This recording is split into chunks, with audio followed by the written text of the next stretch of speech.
प्रिय राम लल्ला, सालाबादप्रमाणे रामनवमी आली आहे. येतच असते, पण ही रामनवमी खास आहे. जवळजवळ 500 वर्षांच्या संघर्षानंतर तू तुझ्या जागी विराजमान झालास.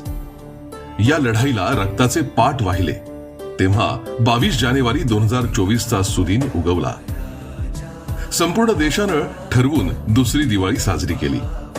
आता तू तुझ्या जागी विराजमान झालास आणि देशाच्या उत्थानाचं नव पर्व सुरू झालं. आता तुझं रोजच दर्शन होतं.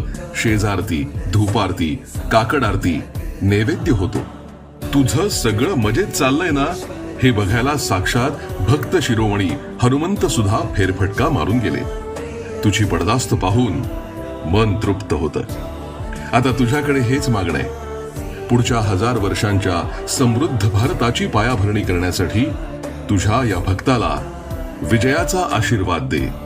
याचा अश्वमेध चौखूर उधळू दे. जय श्रीराम.